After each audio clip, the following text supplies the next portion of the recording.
আসল ষড়যন্ত্র ফাঁস। লাইভে এসে কেঁদে কেঁদে ক্ষমা চেয়ে একই বললেন লাল কার্ড দেওয়া সেই ভাইরাল রেফারি। দর্শক, ফুটবল ইতিহাসের সবচেয়ে কলঙ্কজনক, ন্যাক্কারজনক এবং ভয়ঙ্কর এক সত্য আজ পুরো বিশ্বের সামনে উন্মোচিত হলো। 2026 ফিফা বিশ্বকাপের ফাইনালে যে রেফারির একটিমাত্র বিতর্কিত বাঁশিতে কোটি কোটি আর্জেন্টাইন সমর্থকের হৃদয় ভেঙে চুরমার হয়ে গিয়েছিল, যে রেফারির একটি অন্যায় লাল কার্ডের কারণে ফুটবলের জাদুকর লিওনেল মেসিকে শেষ বিদায় বেলায় মাঠের মধ্যে শিশুর মতো ডুকরে কাঁদতে হয়েছিল, সেই খলনায়ক রেফারি এবার নিজেই লাইভে এসে এমন এক গা শিউরে ওঠা সত্য প্রকাশ করলেন, যা শুনে আজ ফিফার ভিত পর্যন্ত কেঁপে উঠেছে। সুইজারল্যান্ডে অবস্থিত ফিফার সদর দপ্তর থেকে শুরু করে বুয়েন্স আইরেসের রাজপথ, সবখানে আজ যেন এক তীব্র ভূমিকম্প আঘাত হেনেছে। ম্যাচ শেষে চারিদিকে যখন তাকে নিয়ে সমালোচনার বিশাল ঝড় বইছে, যখন বিশ্বজুড়ে তাকে ফুটবল হত্যার দায়ে অভিযুক্ত করা হচ্ছে, ঠিক তখনই চরম অপরাধবোধ এবং মানসিক যন্ত্রণায় ভুগে সামাজিক যোগাযোগ মাধ্যমে লাইভে আসেন এই বিতর্কিত রেফারি। আর লাইভে এসে অঝরে কাঁদতে কাঁদতে তিনি পুরো ফুটবল বিশ্বের কাছে, বিশেষ করে লিওনেল মেসি এবং আর্জেন্টিনার কোটি কোটি মানুষের কাছে হাত জোর করে ক্ষমা চেয়েছেন।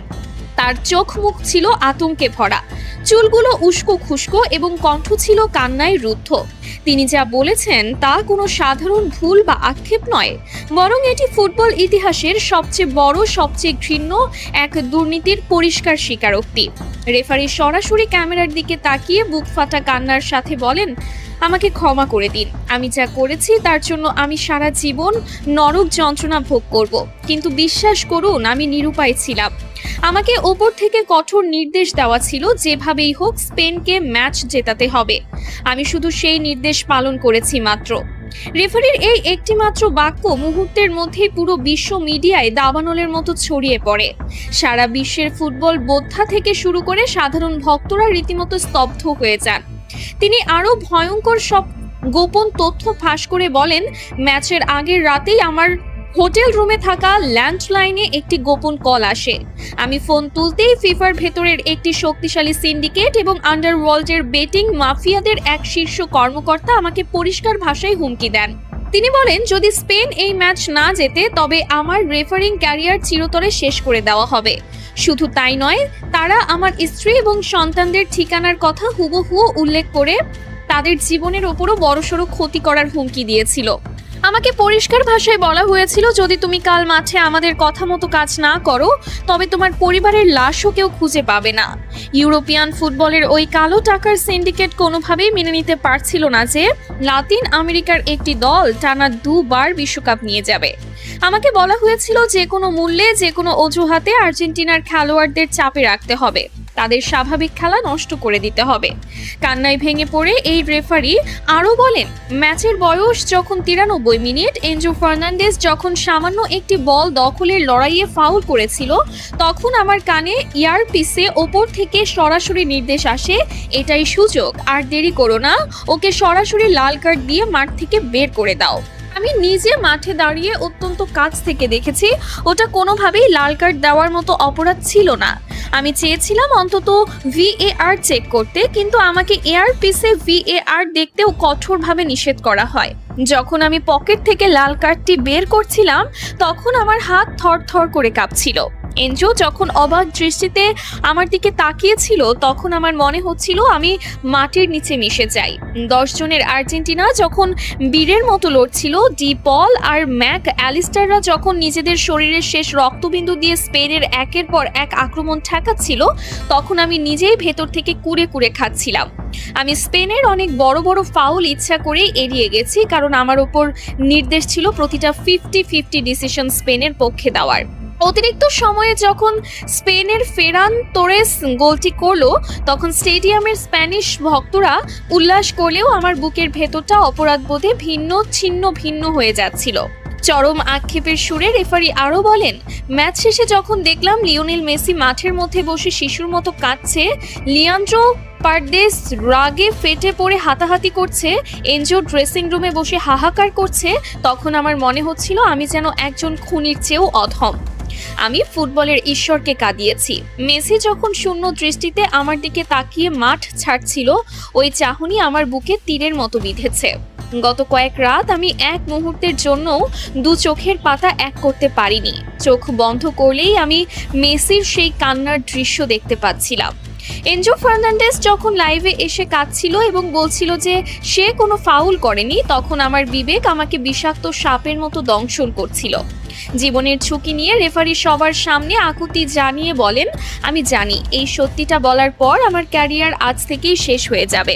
হয়তো আমার জীবনের ওপরও হুমকি আসবে। ফিফার মাফিয়ারা আমাকে শান্তিতে থাকতে দেবে না। আমি জানি না কাল সকালে আমি আর বেঁচে থাকবো কিনা, কিন্তু আমি আর এই মিথ্যার বিশাল বোঝা বুকে নিয়ে বাঁচতে পারছিলাম না।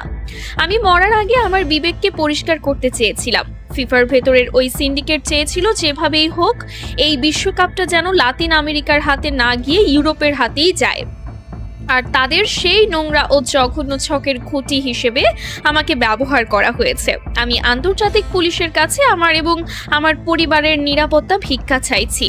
সেই সাথে আমি আর্জেন্টিনার ফুটবল অ্যাসোসিয়েশনকে অনুরোধ করছি, আপনারা আন্তর্জাতিক ক্রীড়া আদালতে মামলা করুন। আমার কাছে সেই রাতের ফোন কলের রেকর্ডিং এবং আরও কিছু প্রমাণ আছে যা আমি আদালতে জমা দিতে প্রস্তুত। আর্জেন্টিনার কাছে, মেসির কাছে এবং কোটি কোটি ফুটবল ভক্তের কাছে আমার এই পাপের কোনো ক্ষমা নেই। আমি ফুটবলের পবিত্রতা নষ্ট করেছি। আমি আজীবন এই পাপের বোঝা বয়ে বেড়াবো। দর্শক, রেফারির এই বুক ফাটা স্বীকারোক্তি এবং কান্নার পর পুরো ফুটবল বিশ্বে এখন এক বিশাল ভূমিকম্প শুরু হয়েছে। এতদিন যারা আর্জেন্টিনার হারকে স্বাভাবিকভাবে নিয়েছিলেন, তারাও আজ এই ভয়ঙ্কর দুর্নীতির কথা শুনে রাস্তায় নেমে প্রতিবাদ করছেন। আর্জেন্টিনার রাজধানী বুয়েন্স আইরেসে লাখো মানুষ রাস্তায় নেমে ফিফার বিরুদ্ধে স্লোগান দিচ্ছে। সুইজারল্যান্ডে ফিফার সদর দপ্তরের সামনে হাজার হাজার ফুটবল ভক্ত প্ল্যাকার্ড হাতে জড়ো হয়ে বিক্ষোভ শুরু করেছে। সামাজিক যোগাযোগ মাধ্যমে ban FIFA, justice for Argentina এবং rematch world cup final trending এ পরিণত হয়েছে। বিশ্ব ফুটবলের সাবেক কিংবদন্তিরাও আজ মুখ খুলতে শুরু করেছেন। অনেকেই বলছেন, ফুটবলের ইতিহাসে এমন লজ্জাজনক অধ্যায় আর কখনোই আসেনি। আজ দিবালোকের মতো প্রমাণিত হলো মেসি বা আর্জেন্টিনা সেদিন স্পেনের কাছে হারেনি। তারা হেরেছে এক ভয়ঙ্কর কালো টাকার সিন্ডিকেট আর দুর্নীতির কাছে। রেফারির ওই একটি বাঁশি শুধু একটি দলের জয় ছিনিয়ে নেয়নি, বরং কোটি কোটি মানুষের বিশ্বাসকে গলা টিপে হত্যা করেছে। দর্শক, রেফারির এই চাঞ্চল্যকর স্বীকারোক্তি এবং কেঁদে কেঁদে ক্ষমা চাওয়ার পর আপনাদের কি মনে হচ্ছে? ফিফারকে উচিত এই বিশ্বকাপ বাতিল করে পুনরায় ফাইনাল ম্যাচের আয়োজন করা, নাকি স্পেনকেই চ্যাম্পিয়ন হিসেবে রেখে দেওয়া? এই জঘন্য দুর্নীতির সাথে জড়িতদের এবং এই রেফারির শাস্তি কি হওয়া উচিত বলে আপনি মনে করেন? মেসি কি তার প্রাপ্য ন্যায় বিচার পাবেন? আপনাদের অত্যন্ত সুচিন্তিত, আবেগপূর্ণ এবং বিশ্লেষণমূলক মতামতটি অবশ্যই নিচে কমেন্ট বক্সে লিখে জানাবেন। ভিডিওটি ভালো লাগলে একটি লাইক দিন এবং ফুটবলের পেছনের এমন সব ভয়ঙ্কর সত্য, এক্সক্লুসিভ ও চাঞ্চল্যকর খবর সবার আগে পেতে চ্যানেলটি সাবস্ক্রাইব করে পাশে থাকা বেল আইকনটি বাজিয়ে রাখুন। সত্যের পক্ষে থাকুন, ন্যায়ের সাথে থাকুন। আল্লাহ হাফেজ।